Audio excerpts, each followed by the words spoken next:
Faz tempo que a gente não se via, né? Meu Deus, uma honra. Agradecer também a vida do Diácono comigo, que fez essa ponte maravilhosa. Eu confesso que eu estava com muita saudade do pastor, toda a igreja. Irmão, sem mais delongas, Jonas capítulo 2, verso de número 10.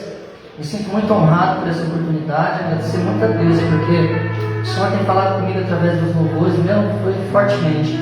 Eu saí daqui sem dúvida com a minha resposta, com a posse da minha vitória. Amém? Verso de número 10, capítulo 2 de Jonas, diz assim: Então o Senhor deu ordem ao peixe e vomitou Jonas na praia. Somente até aqui. Vamos fazer mais a leitura. Glória a Deus. Presta atenção que o Senhor vai falar contigo. Nós estamos mediante uma mensagem muito conhecida. Nós conhecemos Jonas como o profeta fujão, para ser mais simples ou popular, né? Nós sabemos aqui que Jonas ele recebe uma palavra. A palavra não veio de homem, a palavra ela não veio de uma pessoa terrestre, mas veio da parte de Deus. Veio uma mensagem dos altos céus para Jonas falar a mensagem do Senhor para um povo que necessitava urgentemente de socorro. A mensagem de Deus para Jonas é que ele deveria ir até Nínive e lá ministrar a mensagem dele de juízo, porque o povo e toda a cidade seria destruída por conta dos seus pecados, por conta da sua desobediência a Deus.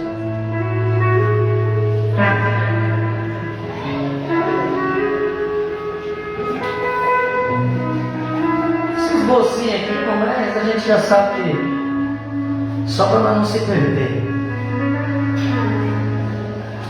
No capítulo 1 de Jonas, a Bíblia vai dizer que a palavra do Senhor veio a Jonas. O próprio Deus agora convida Jonas a fazer a tua vontade. Porém, Jonas, ele simplesmente faz a sua própria vontade. Ora, a expressão veio a mim, a palavra do Senhor, dizendo, a primeira vez que ela aparece está em Gênesis capítulo 15, quando Deus chama Abraão para sair do meio da tua terra, do meio da tua parentela, e ali Deus lhe mostraria o lugar onde ele deveria peregrinar. Nós sabemos que Jonas, o seu nome por de fato só significa pomba, filho de Amitai, que significa verdade. Nada parecido com a nomenclatura do pai Jonas, porque ele realmente viveu de uma maneira enganosa, fugindo diante da face do Senhor. Talvez ele até pensou que poderia fugir da face de Deus. Só que nós sabemos conforme está escrito em Salmos, seu capítulo de número 139, ou melhor dizendo, número 139, versos 7 ao 10. E nós não temos como nós se escondermos da presença de Deus, porque já dizia Davi: se eu for no mais profundo do mar, ali ele me encontrará, e se eu me esconder nos mais altos montes, a mão do Senhor me alcançará. Não tem como nós fugirmos diante da face de Deus quando é Ele que governa a nossa vida. Meu Deus. Não tem como nós fugirmos daquilo que Ele tem para nós quando é Ele a quem nós entregamos a nossa vida. A mensagem de Deus para Jonas era: profetiza sobre Nínive. Nínive era uma capital da Síria. Nessa época, uma grande potência, e diga-se de passagem, era uma arquirrival de Deus, do povo de Deus. Era um adversário terrível do Senhor. Era um exército, uma potência muito grande. Era um inimigo terrível do povo de Deus.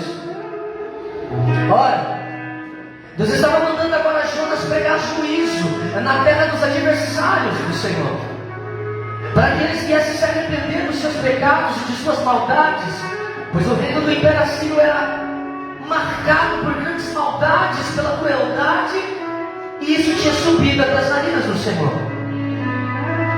Ora, agora um povo cruel, imoral, idólatra, agora misericórdia e veio o juízo de Deus para este homem, para esta cidade, para este povo.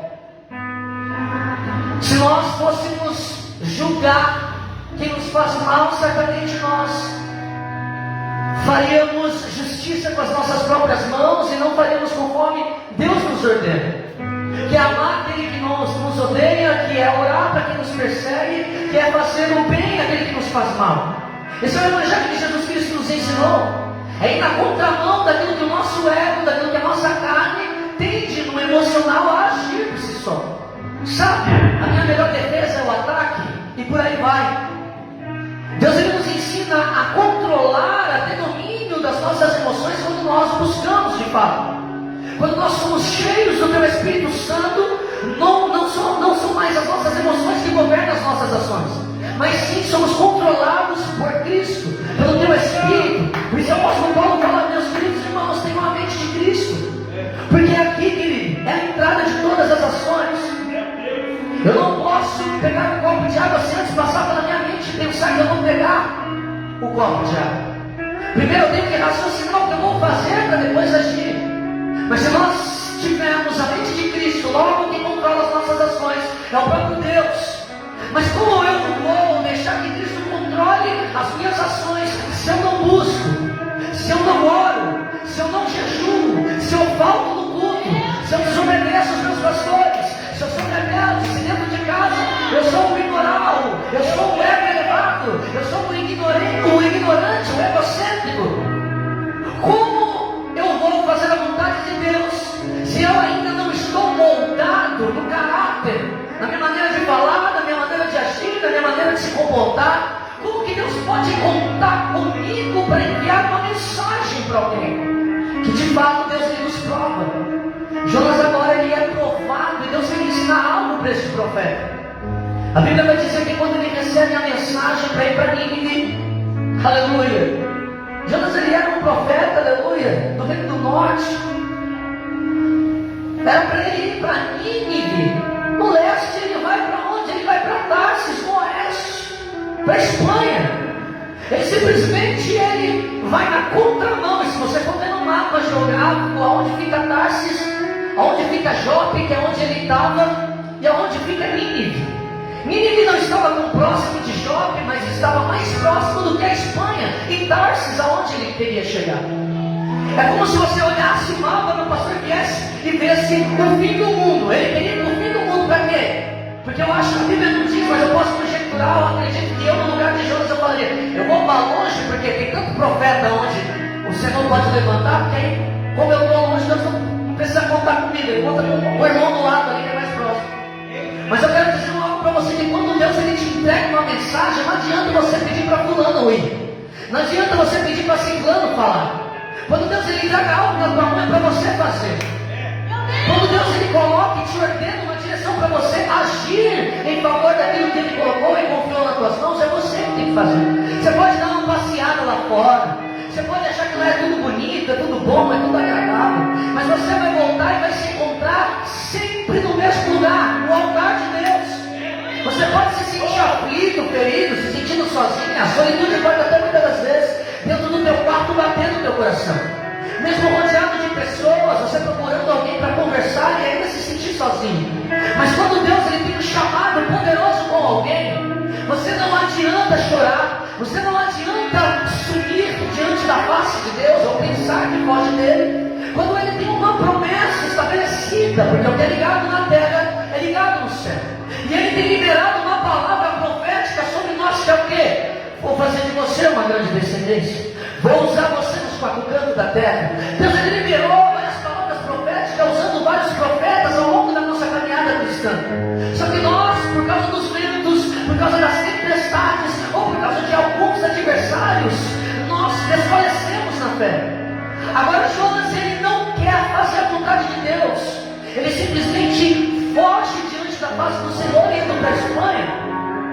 Deus ele fala: vai para Nínive. Ele paga a sua passagem e ele vai.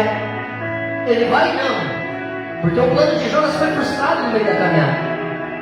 Ele intenta o seu projeto de ir para Tarsis, na Espanha, só que dá errado. A Bíblia vai dizer que quando ele está indo a caminho de Tarsis, Estavam vários tripulantes dentro do navio, juntamente com ele, alguns marinheiros. Certamente esse navio levava muitas cargas. Quem disse também, pode ser que tenha ouro, pode ser que tenha prata, cobre, bronze, algumas pedras preciosas da época, alimento. Pois aquele navio levaria algumas cargas para a Espanha. Só que eu quero te dizer, por causa de uma desobediência, por causa de nós agirmos pela nossa emoção, ou por causa de nós agirmos pelo nosso próprio eu. Eu acho que desse jeito é certo, eu vou pegar essa talha aqui, porque na minha visão eu conheço, é bem melhor. E aí nós pensamos que é o melhor, mas não é a vontade de Deus. Aí o que acontece? Nesse momento agora, Jonas, ele desce para o porão do navio, ali daquele barco, onde ele estava prestes a descansar da viagem. A Bíblia vai dizer que uma grande tempestade assola aquele navio. A Bíblia vai dizer que naquele momento um grande vento sopra sobre aquele mar, e o mar começa a ficar bravio, a ponto do navio começar a quase ir a pique. A Bíblia vai dizer que agora os marinheiros se preocupam, porque eles pensam que eles vão morrer. A Bíblia vai nos ensinar um fato muito importante de quê? De confiança em Deus em meio à tempestade. Dentro dessa mensagem nós podemos esmiuçar muitas coisas importantes para aplicarmos na nossa vida pessoal e entendermos que tudo que nós passamos coopera para o nosso bem. Que tudo que a gente... Você sabia disso? Que quando nós vemos em Romanos 8:28, o apóstolo Paulo escreve essas cartas aos Romanos, ele diz simplesmente que todas as coisas é simplesmente em geral, de um modo geral. Todas as coisas significam as coisas boas e significam as coisas ruins que acontecem conosco. Porque tudo tem um propósito debaixo do céu. Quando nós somos governados pelo Espírito Santo de Deus, até a sua dor, o teu choro tem propósito. Até a porta fechada tem propósito. Você pensa que Deus não está te vendo nesse vale? Você pensa mesmo que Deus não está te vendo nesse deserto? Você pensa mesmo que Deus não olhou no céu e disse chega? Você pensa mesmo que Deus não está trabalhando no mundo espiritual? Pastor, o nosso erro é pensar que Deus vai trabalhar de uma forma evidente. Deus ele nunca vai trabalhar da maneira que nós estamos pensando que Ele vai trabalhar. Talvez nós pensamos que Ele vai entrar por aquela porta, mas Ele está querendo entrar por aqui. Talvez nós pensamos que Deus vai responder usando alguém, mas Deus quer que você feche a porta do teu quarto e você dobre os teus joelhos e Ele quer falar diretamente contigo. Nós não vamos pensar que Deus nos abandonou quando Ele fala conosco, porque quando Ele fala conosco nos traz ânimo, nos traz vigor. Pode ter tempestade de fogo, nós está de pé, mas quando Deus resolve se calar, aí nós começamos a murmurar e questionar: não quero mais, eu vou abandonar, eu não vou mais para a igreja. Mas Deus agora está nos dizendo: ei, a minha vontade na tua vida vai prevalecer. A Bíblia nos enfatiza, irmãos, a vontade de Deus é boa, perfeita e agradável. E aí decide confiar nessa noite. Decida confiar, porque o Senhor Ele sabe o que faz. Mas ao seu ver parece que o cenário não está favorável. Parece que ao meu ver, aleluia, as coisas vão de mal a pior. Mas Deus está dizendo: calma, espera só mais um pouco. O ano ainda não virou, mas Deus, eu não aguento mais, eu estou cansado. Falaste bem, falaste certo. Está cansada, você não quer parar, você não quer desistir, você não quer abandonar. Você só precisa respirar um pouco, você só precisa descansar um pouco. Deus ele está nos levando a uma intimidade através da dor, e ninguém amadurece sorrindo, filho. Deus precisa nos moldar, nos amassar, Ele precisa nos apertar. Há quem diga, quem sabe nós estamos passando um vento terrível, mas eu entendi algo, que quando o vento bate, é para nós sermos dependentes dele e entender que quando nós entregamos a nossa mão, a nossa vida na mão dele, ele pode estar dormindo no barco, mas uma hora ele vai se colocar de pé e ele vai dizer: acalma-te, vento, aquieta-te mar.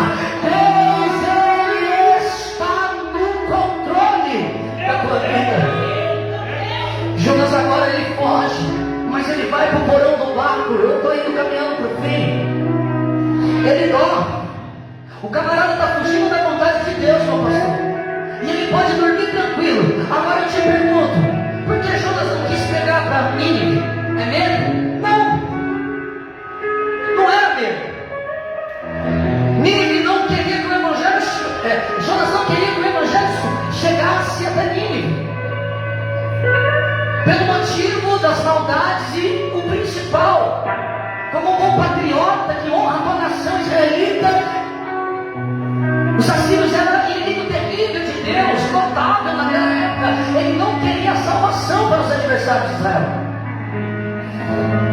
porque ele sabia que chegando a mensagem de juízo daria arrependimento para o povo de Nínive, e ele não queria. Ele estava disposto a ver o povo de Nínive crescer. Mas Deus é misericordioso, não é igual nós pensamos. A ótica de Deus é o que? Salvar. Talvez você esteja vivendo dentro de um cenário que pessoas estão se levantando contra você e você não está entendendo. A calúnia está sendo grande, o levante está sendo terrível, e você tem vontade de fazer com a força do teu braço, falar uma mercenária inteira e achar que do seu modo vai resolver alguma coisa. E Deus está mandando dizer para alguém aqui que está vivendo num cenário totalmente precário, que não consegue ainda controlar, aleluia, o nervosismo, tudo é espada, é ferro que se fere, e não é dessa forma. Deus está nos ensinando, Ele está nos quebrando, nos moendo, a entender que a vontade dEle é a melhor do que a nossa, por mais que nós não compreendemos. Nós queremos a justiça para aquele que faz mal, para quem nós amamos. Uma pessoa que faz mal, que rouba, que mata, nós queremos justiça. Nós queremos fazer as coisas com o sangue dos olhos, do nosso modo. Mas nós sabemos que tem as leis da terra para reger todas essas coisas. Mas nós queremos pegar, nós queremos brigar, nós queremos falar coisas a qual o Espírito Santo rejeita, não se identifica, não bate. Da mesma fonte não pode jorrar duas águas, doce e salgado, ou é ou não é, ou serve ou não serve. Deus está dizendo, está muito bom para ser verdade, sobre o mesmo aí. O nosso mal é achar que muitas coisas que a gente está vivendo, ou é consequência do pecado, ou é porque é o diabo. O diabo é isso, o diabo é aquilo. Eu estou passando por isso porque lá atrás, na época de 1900 e bolinha, eu fiz isso, eu fiz aquilo, e Deus está me castigando. Irmão, pelo amor de Deus. Você já parou para pensar que talvez, nem sempre, mas talvez, esse deserto que você está vivendo pode ser o próprio Espírito de Deus que te conduziu a este vale.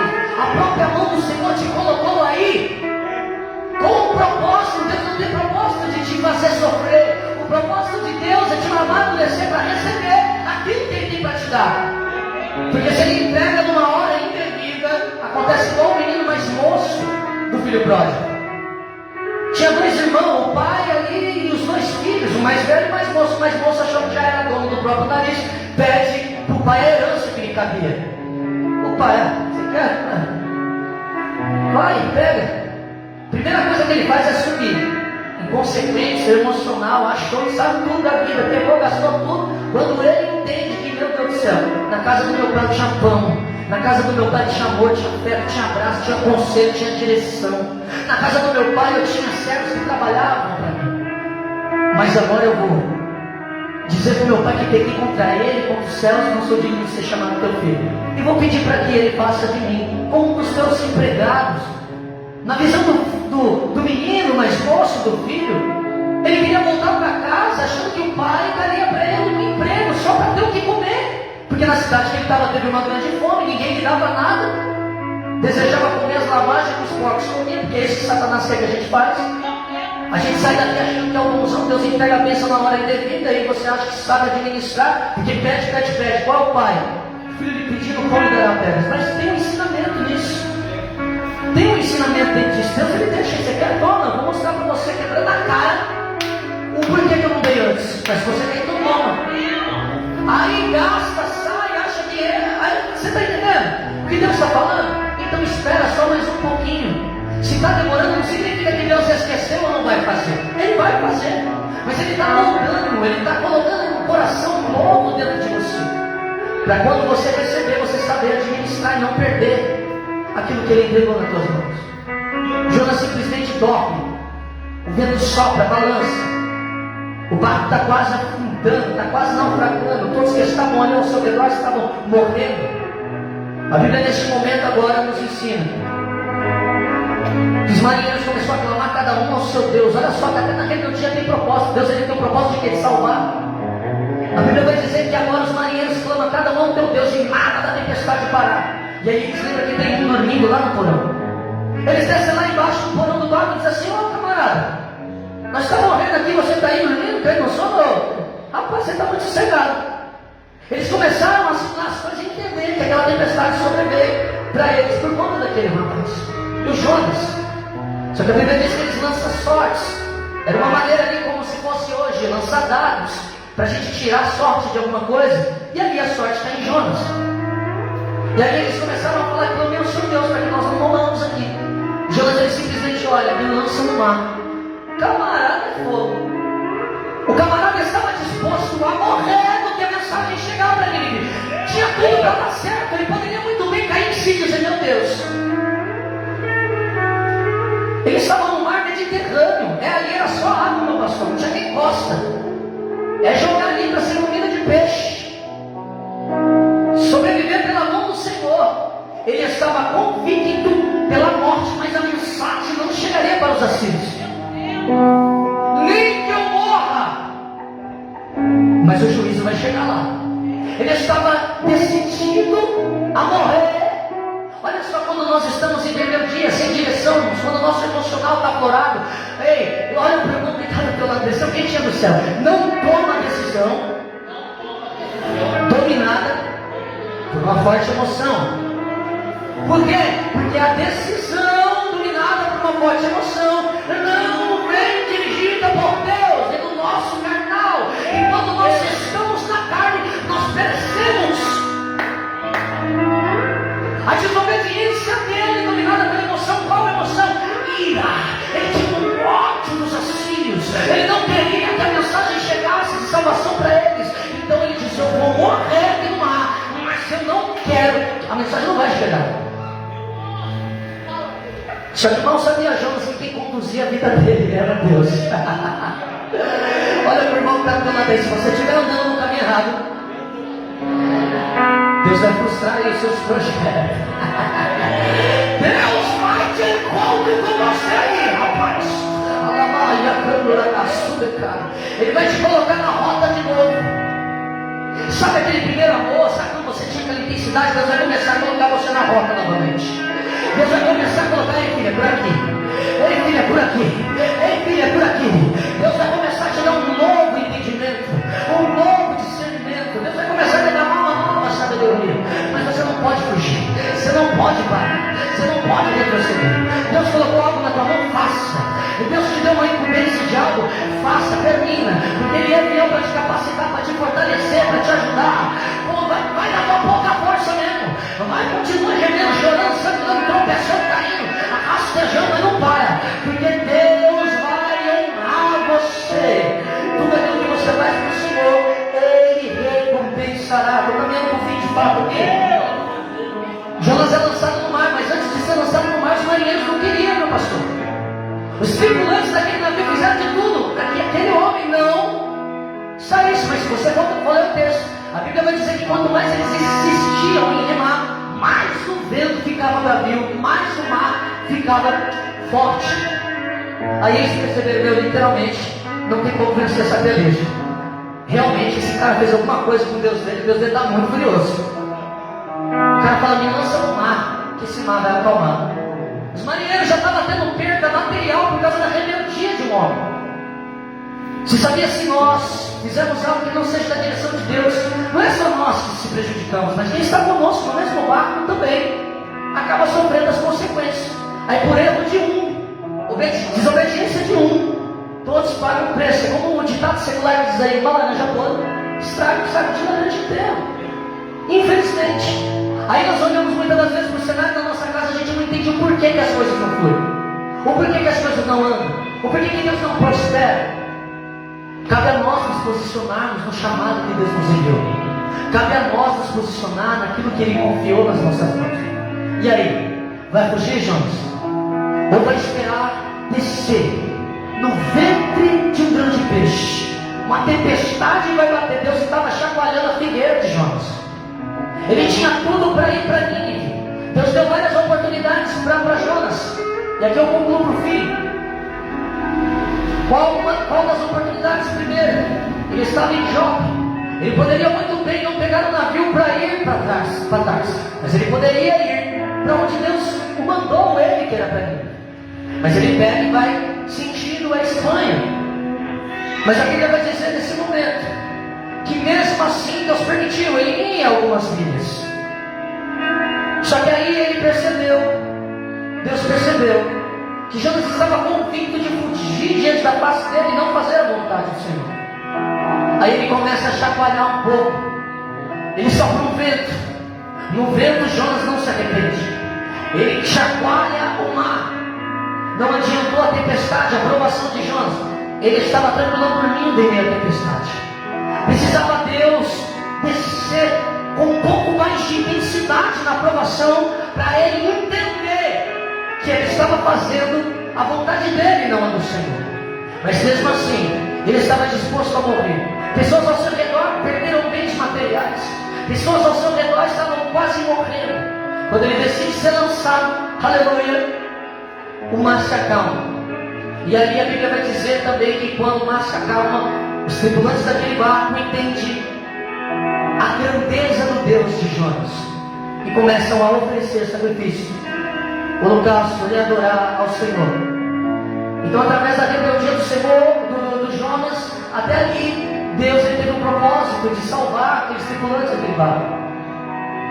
Você entendeu que quando nós tomamos decisões dominadas pela nossa emoção, a tendência é só queda. Jonas desce para Jope, ali naquela marina. De Jope desce para o porão, do porão desce para o mar desce para o vento da marina. Ele só vai caindo. Ele se encontra, aleluia, no mar sombrio, frio. Alabando em Carabácia, alabando a Gassúria. Deus está dizendo: será que eu preciso soprar mais algo aí, para você entender que o teu lugar é meu, na minha presença? Eu quero te usar, alabando a Gassúria. Oh, aleluia. Ele quer te usar na terra dos viventes. Se coloca de pé, você pode. Meu Deus! Ele desce. Ele estava disposto, o camarada estava disposto a morrer. Mas Deus está falando: ei, Jonas, a tempestade vai ir, você pode pedir a morte, viu? Mas eu tenho, a mensagem está contigo, não posso entregar para outro. A palavra está contigo, não é fulano que não. Sabe, quando o pastor pega o seu peso, você vai pregar lá no culto de quinta, vai pregar no culto de domingo. Eu não, pastor, chama o fulano, é você que vai pegar Deus me direcionando. Não, pode chamar o fulano então, é você, não corre não. Deus quer te usar, mas eu não sei falar, Jeremias. Um dia que você é capaz, que você é novo, que você é criança, que você... Ei, Deus vai te capacitar e a gente só é capacitado fazendo. Tem que fazer, tem que se disponibilizar. O pastor quer contar. Deus ele quer te usar. Deus quer te usar como canal de bênção. Então, por favor, não fuja daquilo que Deus tem para você. Lembra quando a sua carne aflorava, o teu emocional explodia? Lembre-se de respirar, parar um pouco e analisar a situação. Não haja antes de pedir uma direção de Deus. Fala: Senhor, me dirige. Senhor, vai na minha frente. Senhor, prepara. Porque se você fazer como Jonas fez, seguir o teu próprio entendimento e achar que estava bom, Deus vai frustrar o teu caminho e vai colocar você novamente na rota que Ele quer que você esteja. Jonas agora entende. No ventre do peixe ele ora 3 dias e 3 noites a Deus. E quando ele ora e entende que ele deveria ter feito desde o início a vontade de Deus, Deus cospe ele, a baleia vai e vomita ele na praia. Ele prega a mensagem. Eu resumi aqui para não terminar muito tarde, para você entender o que Deus quer falar conosco. Nunca fuja daquilo que Deus te chamou para fazer. É normal se cansar, é normal, mas do que adianta também nós trabalharmos na casa do Senhor com o coração distante dele, louvar com os lábios, mas a nossa alma está totalmente distante dele, ligada ao nosso emocional, a um romance passageiro da terra, a um trabalho que ganhamos bem, há um carro, ou uma casa, ou uma esposa, ou um esposo. Nós não devemos se apoiar em matéria e nem a pessoas. Nós temos que se gloriar em Cristo. Nós temos que se apoiar em Jesus. Ele é o teu verdadeiro amigo. Ele que te vê nas quatro paredes quando ninguém te vê. É Ele que quando você está com crise de ansiedade dentro do teu quarto, você mal dorme, você mal come. Aleluia, é ali, aleluia, naquele lugar secreto.